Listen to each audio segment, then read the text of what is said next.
It was a bright afternoon in a bustling downtown area, the kind of day where the sun seemed to spotlight everything happening on the streets. People moved with purpose, some rushing to their next appointment, others leisurely strolling, soaking in the day. Among the usual hum of city life, a tense situation began unfolding near the corner of a popular coffee shop. A man stood quietly, leaning against the edge of a car. He wasn't doing anything out of the ordinary, just scrolling through his phone, waiting for a friend. But his presence seemed to catch the attention of a police officer parked nearby. The officer, sharp-eyed and visibly stern, watched him for a moment too long, his expression unreadable. Then, in a deliberate motion, the officer opened his car door and stepped out, adjusting his belt as he approached the man. "Hey you," the officer called out, his voice firm, loud enough to make heads turn. The man looked up, confused at first, then cautious. "Is there a problem?" he asked, his tone calm but wary. "Don't play games with me," the officer snapped. "What are you doing here?" "This isn't a place for," he stopped himself mid-sentence, but the unspoken words hung heavy in the air. By now, a small crowd had begun to form, sensing the tension. Some pulled out their phones to record, a few whispered to one another, while others just stood there, watching intently. The man, still leaning against the car, slowly straightened up. He held his hands slightly out to his sides, not in surrender, but in a gesture that said he had nothing to hide. "I'm just waiting for a friend," he said evenly, locking eyes with the officer. "Is that a crime now?" The officer smirked, his hand resting on his belt. "You match the description of someone we've been looking for," he said, his words deliberately vague. "Let me see some ID." The man hesitated. "Description?" he echoed. "What kind of description?" "Just show me your ID," the officer barked, his tone leaving no room for argument. The man reached into his pocket, moving slowly, his movements deliberate. He pulled out his wallet, unfolded it, and handed over his driver's license.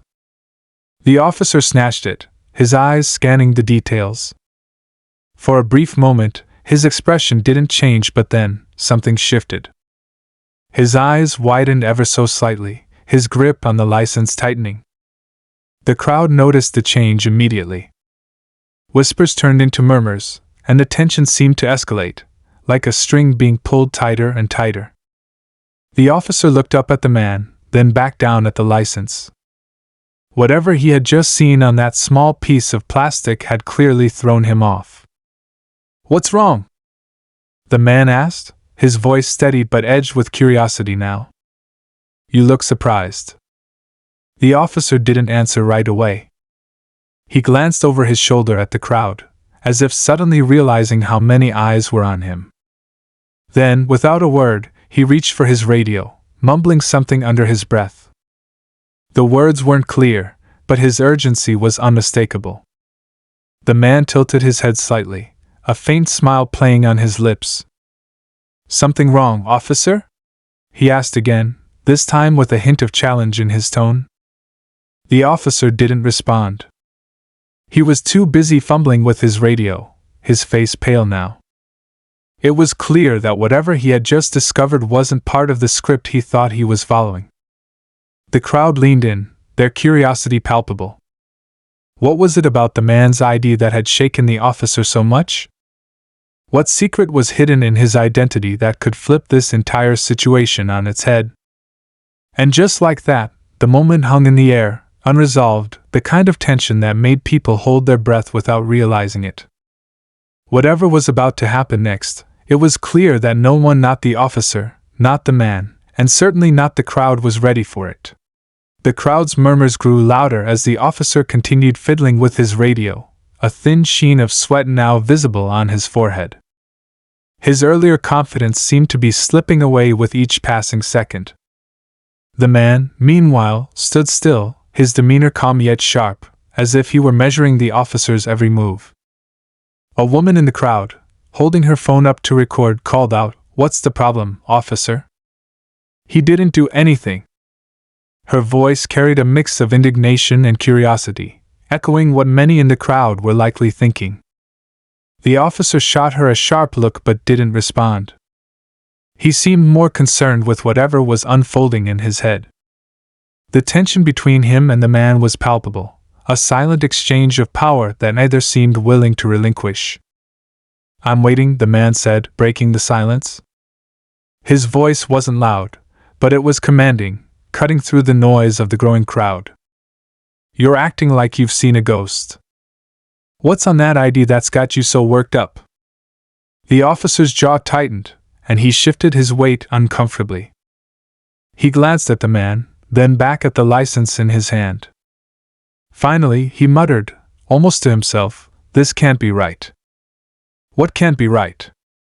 The man pressed, taking a small step closer.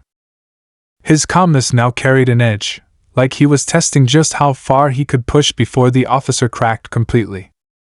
The crowd, sensing a potential breaking point, moved in a little closer, their phones still aimed at the unfolding drama. Among them was a young man in a hoodie who whispered to the person next to him, "Something's up."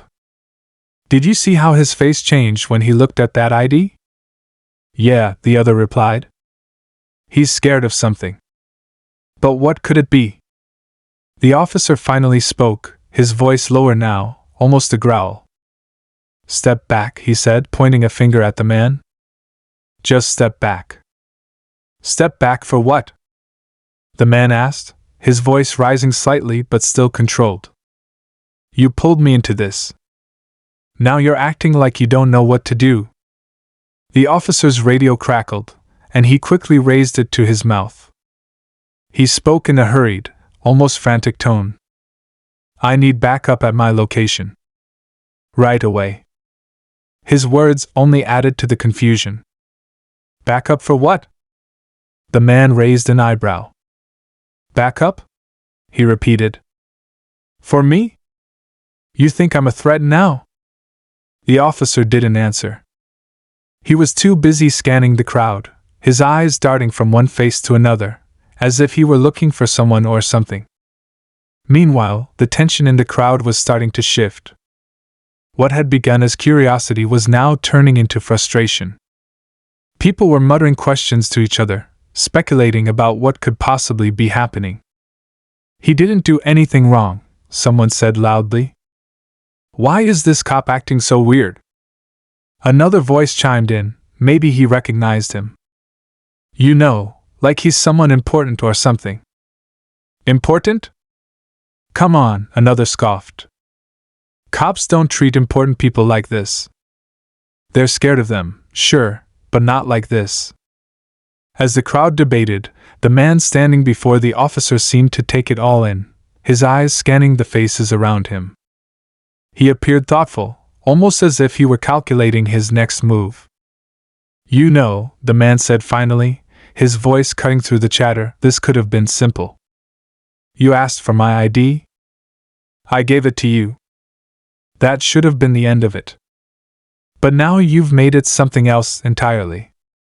The officer glared at him, but the man continued undeterred. "Whatever you think you've found, it's clearly shaking you. But here's the thing, you can't unsee it. So, what are you going to do now?" For a moment, the officer didn't answer. His radio crackled again, and he muttered something into it, his words too quiet for the crowd to hear. Then he straightened up, his hand hovering near his holster. The man noticed the movement and smirked faintly. "You really think it's going to come to that?" he asked, his tone almost amused. "In front of all these people? With all these cameras?" The officer's hand dropped to his side, but his posture remained tense. He took a deep breath, as if trying to steady himself, and finally spoke again. "You don't understand." "Then explain it to me," the man interrupted, his voice sharp now. "Explain it to all of us." He gestured to the crowd, which had grown even larger. "Or are you afraid of what they'll think when they hear the truth?" The officer hesitated, his mouth opening as if to speak, but no words came out. The man took another small step forward, his presence commanding, and for a brief moment, it felt like he had taken control of the entire situation. "I'm waiting," he said again, his eyes locked on the officer. "We're all waiting." And once again, the moment hung heavy in the air, the suspense building with each passing second. The crowd was silent now, their attention fully captured, their curiosity insatiable. Whatever secret lay in the man's identity, it was clear that its revelation would change everything. The silence was thick, the air buzzing with unspoken tension as the officer and the man locked eyes. The crowd seemed frozen, their collective breath held in anticipation of what might happen next. The officer's radio crackled again, breaking the stillness, but he didn't reach for it this time. Instead, he shifted his weight uneasily, his eyes darting back to the man's ID in his hand. In the back of the crowd, a young boy tugged at his mother's sleeve. "Why is everyone so quiet, Mom?" he whispered. The mother shushed him gently, her gaze fixed on the scene unfolding before her. The man tilted his head slightly, studying the officer. "You're stalling," he said, his voice calm but accusing. "You've got something to say, but you don't want to say it. Why? Is it because you know it's going to make you look bad?" The officer's jaw tightened again. He glanced at the crowd, his discomfort growing with each passing second. Finally, he spoke, his voice low and strained. "This isn't what it looks like," he muttered. "Then tell us what it is," someone in the crowd shouted.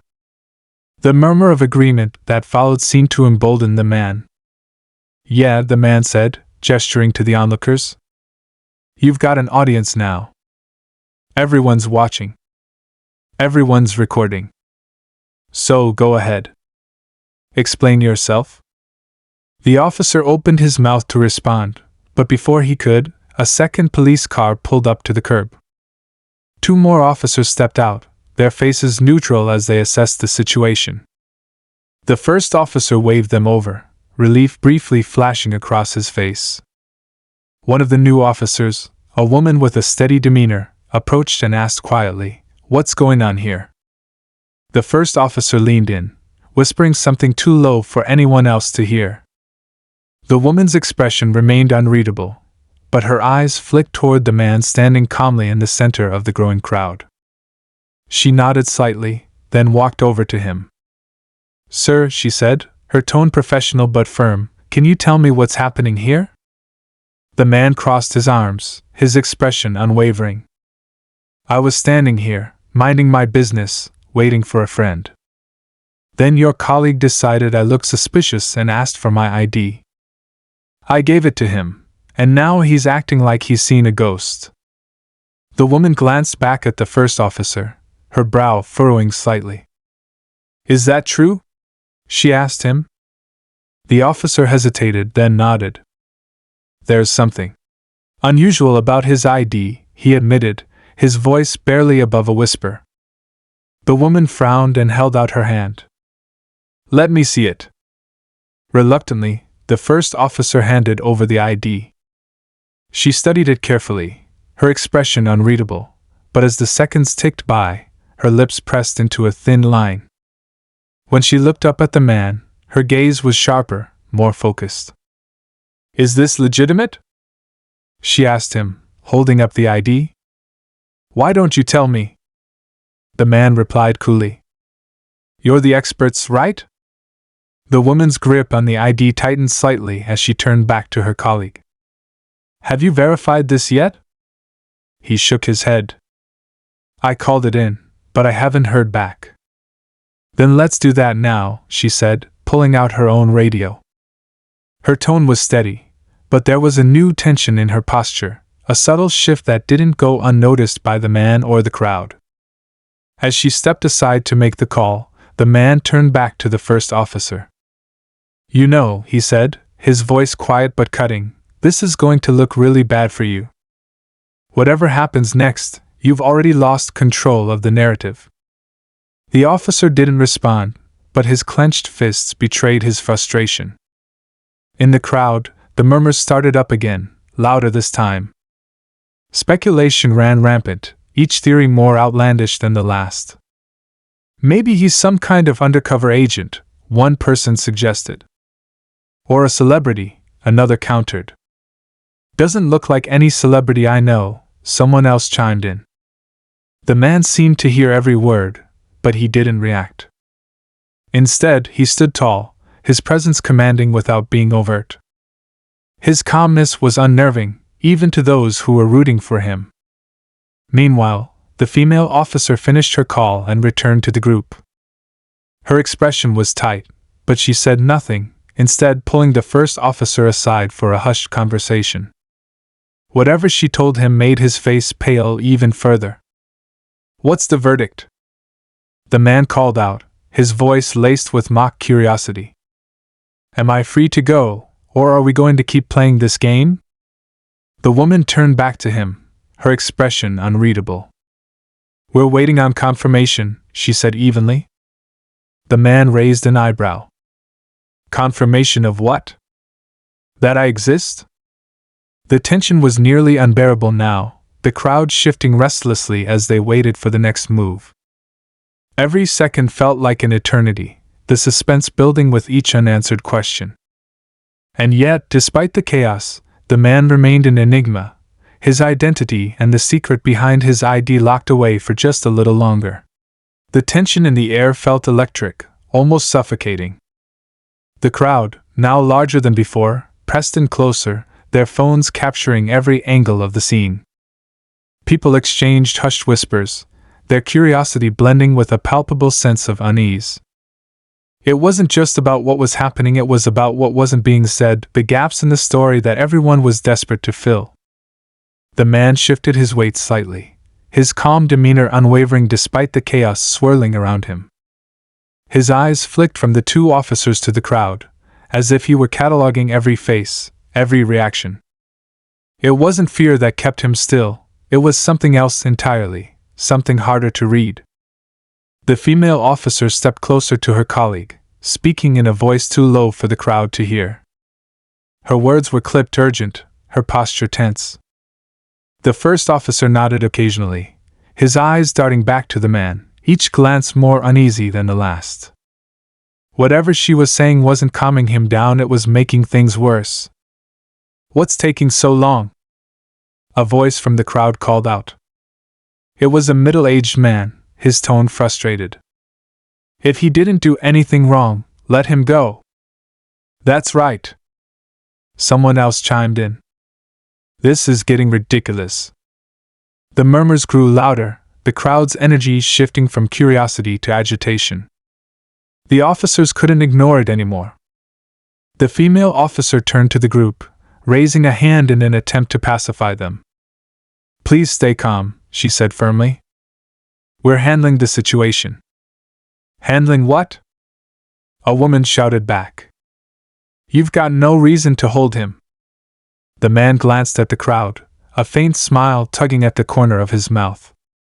He didn't need to say anything, the crowd was already doing it for him. The momentum was shifting in his favor, and he knew it. The female officer turned back to the first officer, her voice dropping to a whisper again. He shook his head, his shoulders tense, his hand twitching near his belt. Whatever decision they were wrestling with, it was clear they were running out of time to make it. The man took a step forward, just enough to draw their attention. "You're running out of excuses," he said evenly. "Whatever you're waiting for, it's not going to change what's happening right now. The longer you stall, the worse this looks for you." The female officer's eyes narrowed slightly, but she didn't respond. Instead, she reached for her radio again, muttering something into it. The response crackled back almost immediately, but the words were indistinct to anyone not holding the device. Her expression tightened further, and she clipped the radio back onto her belt. "You're making a mistake," the man said, his voice cutting through the noise. "You think you're in control, but you're not. Not anymore." The crowd erupted into a chorus of agreement, their frustration boiling over. Some began shouting at the officers, demanding answers, while others speculated wildly about what was happening. "Maybe he's some big-shot lawyer," someone suggested. "Or a government official," another added. Why would a cop freak out over that? A third person argued. It's gotta be something bigger. The theories swirled, each more outlandish than the last, but none of them came close to the truth. Only the officers and the man knew what was really at stake, and neither side was ready to reveal their hand. The female officer stepped forward again, her expression neutral but her tone firm. Sir, I need you to remain where you are while we finish verifying your information. Verify away, the man replied coolly. But you'd better be prepared for what happens next. The crowd grew louder, their voices blending into a chaotic symphony of anger, confusion, and anticipation. The officers exchanged another glance, their unease evident. The situation was spiraling, and they were losing their grip. A sudden movement near the back of the crowd drew everyone's attention. Another figure was pushing through, moving quickly toward the front. It was a tall man in a suit, his expression serious, his stride purposeful. The crowd parted for him instinctively, their murmurs turning into curious whispers. Who's that? Someone asked. Maybe a lawyer, another guessed. The man in the suit reached the officers and flashed a badge, speaking in a low voice that only they could hear. Both officers stiffened immediately, their postures snapping into something resembling attention. The first officer's face went pale, and the female officer's expression hardened. The man standing calmly in the middle of it all watched the exchange with quiet interest, his faint smile returning. He didn't say a word, but his eyes held a knowing look, as if he had been expecting this all along. The man in the suit finished speaking and turned to face him. For the first time, there was a flicker of recognition in his eyes. Whatever this was, it wasn't just a routine encounter anymore. The crowd, sensing the shift, grew quiet again, their attention laser-focused on the new arrival. The tension was unbearable now, the kind of pressure that made every breath feel heavier. And just like that, the moment teetered on the edge of something monumental, the weight of it pressing down on everyone. Whatever came next, it was clear that nothing would ever be the same. The man in the suit stood firm, his gaze locked on the man in the middle of the scene. His badge gleamed in the late afternoon sun, but it was his presence, confident and deliberate, that shifted the atmosphere. He didn't rush or stumble. Every step, every glance seemed measured, as if he had been planning for this moment long before he arrived. The female officer broke the silence, her voice carrying a note of uncertainty. Sir, we're still in the middle of verifying his identity. Is there something you need to add to this situation?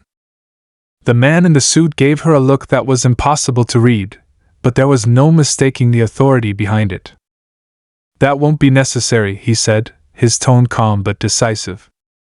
I know exactly who he is. The crowd erupted in murmurs, the words spreading like wildfire. He knows him? What's going on? Who is this guy? The man at the center of it all raised an eyebrow, his faint smirk returning.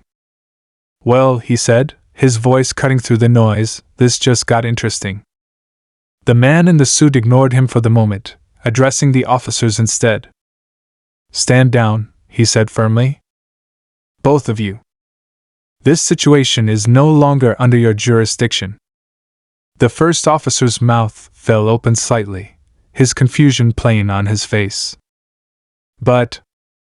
No, but the man in the suit interrupted, his tone sharpening. You've done enough already. Step back. The female officer hesitated for a moment, but finally nodded, motioning for her partner to follow her a few steps away. The crowd, sensing a shift in power, pressed in closer, their curiosity at a fever pitch. The man in the suit turned to the man in the center, his expression unreadable. We need to talk, he said, his voice lower now but still carrying weight. The man didn't move, his stance steady. Talk about what? He asked, his tone light but laced with something darker. I'm pretty sure these folks, he gestured to the crowd, would love to hear whatever you've got to say. The man in the suit's jaw tightened. This isn't a public matter, he said firmly. Oh, but it is now, the man countered. He gestured to the phones still pointed at them. You think you can walk in here, say a few words, and make this all go away? That's not how this works anymore. People are watching. The man in the suit didn't flinch, but there was a flicker of something in his eyes, frustration, maybe, or acknowledgement. He took a slow breath, then leaned in slightly, lowering his voice. You're putting yourself at risk, he said. Is that what you want? The man's smirk faltered for the first time, just enough for those paying close attention to notice. His calm demeanor cracked for a split second, revealing something deeper: anger, maybe, or fear. The crowd, oblivious to the quiet exchange, continued to buzz with speculation. Some were growing impatient, their frustration bubbling to the surface. Enough with the secrets. Someone shouted. Just tell us what's going on. The man straightened, his smirk returning as if it had never left. You're right, he said, raising his voice just enough for the crowd to hear. They deserve to know. Don't you think? The man in the suit's eyes narrowed. Don't do this, he warned. Do what? The man shot back. Tell the truth? Or are you afraid of what happens when they hear it? The tension spiked, the weight of the moment pressing down on everyone. The man in the suit clenched his fists, his composure slipping ever so slightly. This isn't the place, he said through gritted teeth. The man tilted his head, studying him. Funny, he said. That's exactly what they said the last time. The crowd erupted again, their curiosity morphing into disbelief and suspicion. The pieces weren't coming together, but they were starting to form an outline, a hint of something bigger, something more dangerous than anyone had realized. And just as the murmurs reached a fever pitch, a sharp sound cut through the air, a phone ringing. The man in the suit stiffened, reaching into his pocket to pull out his phone. He glanced at the screen, his face darkening as he answered. Yes, he said curtly, turning away from the crowd. His voice was too low to hear, but his posture betrayed the urgency of the call. Whatever was being said on the other end was enough to make him glance back at the man with a mix of frustration and something else, fear. The man watched him carefully, his smirk fading. For the first time, he seemed genuinely unsettled, his calm veneer cracking just enough for the crowd to sense it. And in that moment, it became clear that this wasn't just a case of mistaken identity or a misunderstanding. There was something much larger at play, something that went far beyond what anyone in the crowd or even the officers could have imagined. The man in the suit ended the call abruptly, slipping his phone back into his pocket. He turned to the man, his expression grim. This changes everything, he said quietly. The man nodded slowly, his smirk gone. It always does. The crowd held its breath, the weight of the moment pressing down on them all. Whatever was coming next, it was clear that no one was prepared for it. The man in the suit took a step closer, his expression a mix of frustration and resolve. The tension in his body was unmistakable as he looked the man in the center of the scene straight in the eyes. The crowd seemed to hold its collective breath, every phone still recording, every person locked in place, waiting. This ends now, the man in the suit said firmly, his voice carrying over the murmurs. We don't have time for games. You know what's at stake. The man's calm demeanor didn't waver, but there was a flicker of something in his eyes, recognition, perhaps, or resignation. He tilted his head slightly, studying the man in the suit as if weighing his options. You've spent a lot of time trying to control the narrative, he said, his tone sharp but measured. But the truth always finds its way out, doesn't it? The man in the suit didn't respond immediately. Instead, he reached into his pocket and pulled out a folded piece of paper. He held it up for a moment, letting the crowd see it before stepping forward and handing it to the man. The man unfolded the paper slowly, his eyes scanning the contents. Whatever he saw made him pause, his face tightening. For the first time, he seemed genuinely caught off guard. What's this supposed to prove?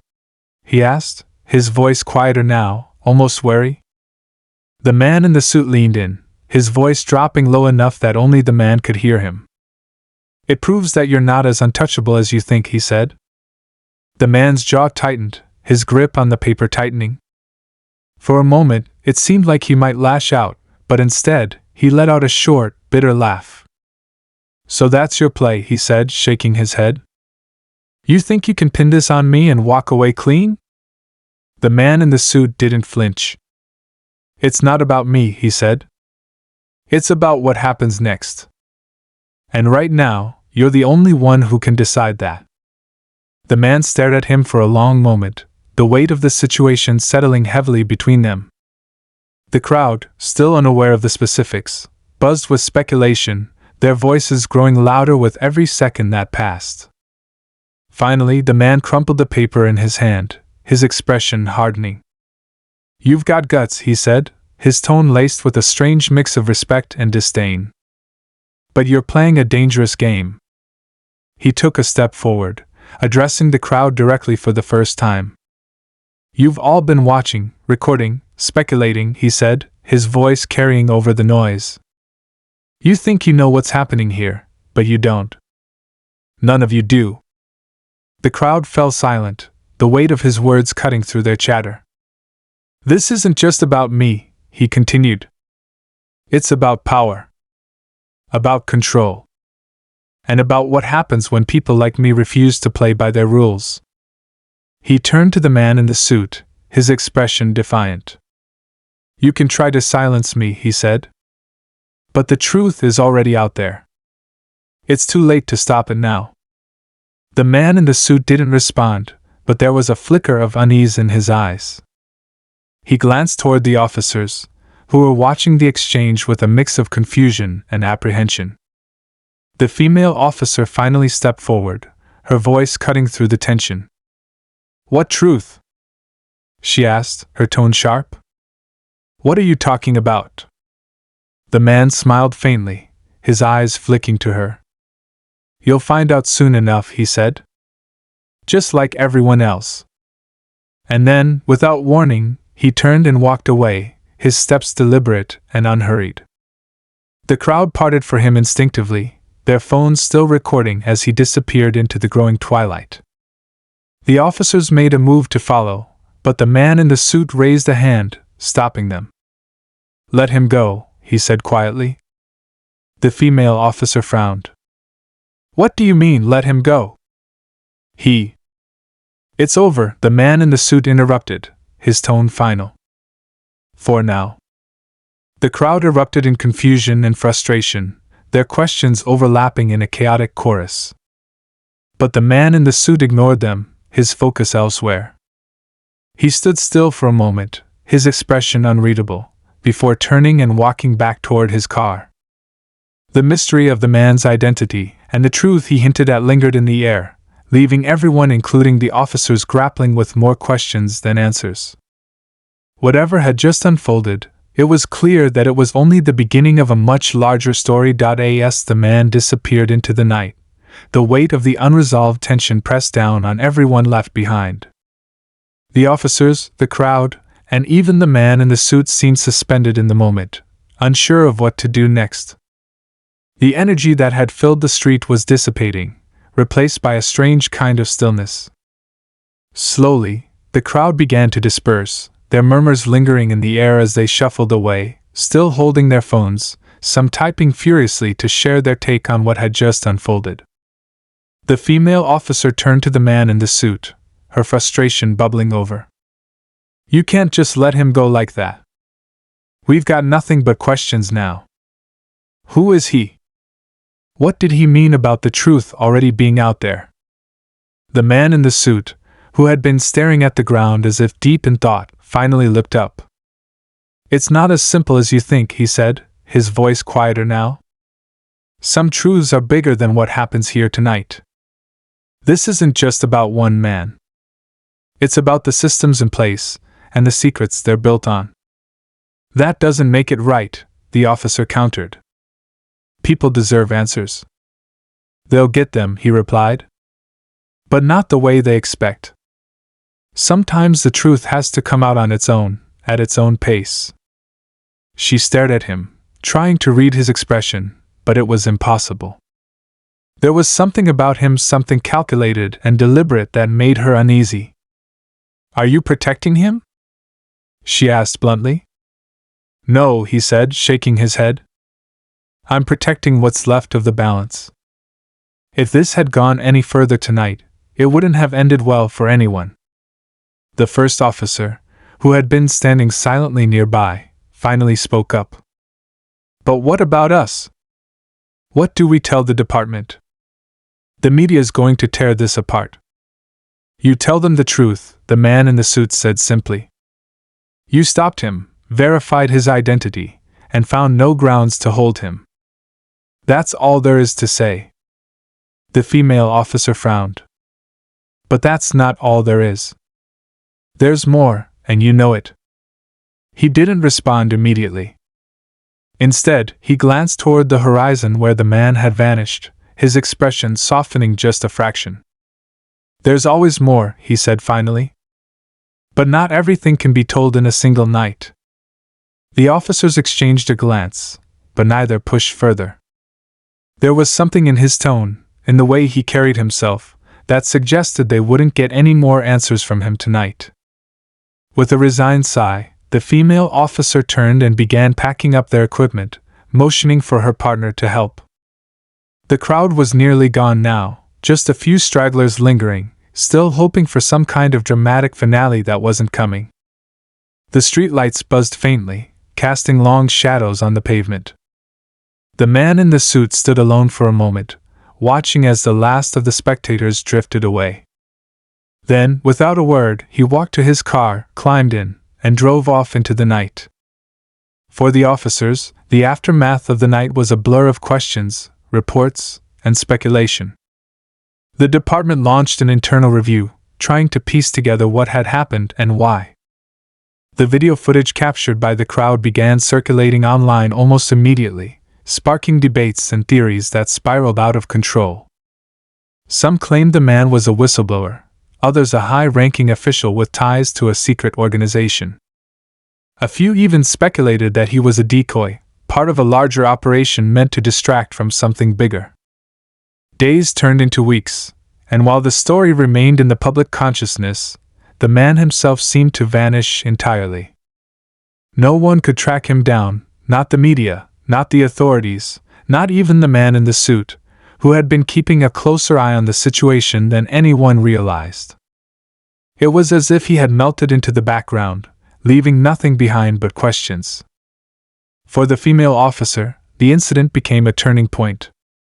She found herself rethinking everything she thought she knew about justice, authority, and the systems she had spent her career upholding. There were too many unanswered questions, too many moments from that night that didn't add up. She began digging deeper, using her free time to research the man and his cryptic statements. Months later, she stumbled across a small, obscure news article buried in the archives. It was about a man who had exposed corruption in a major corporation years ago, a whistleblower who had risked everything to bring the truth to light. The story had been big at the time but had quickly faded from public view, overshadowed by other events. The photo accompanying the article was grainy, but the man's face was unmistakable. It was him. The revelation hit her like a punch to the gut. He hadn't been lying when he said the truth was already out there.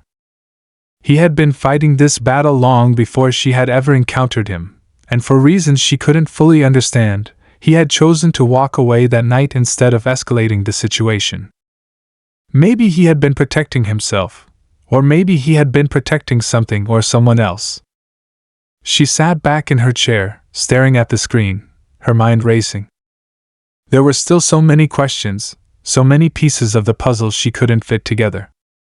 But one thing was clear. The man was more than he seemed, and his story wasn't over. As she closed her laptop and stood up, she felt a strange mix of frustration and resolve. She didn't have all the answers, but she had enough to know that the truth, whatever it was, wouldn't stay hidden forever. And maybe, just maybe, she had a role to play in bringing it to light.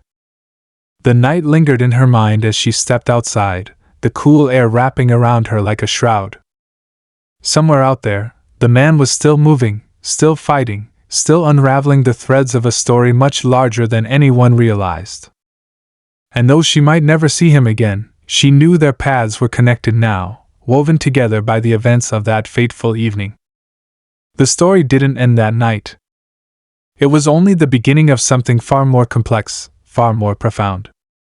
And while the world moved on, captivated by the next headline, the next scandal, the truth continued its slow, inevitable march toward the light.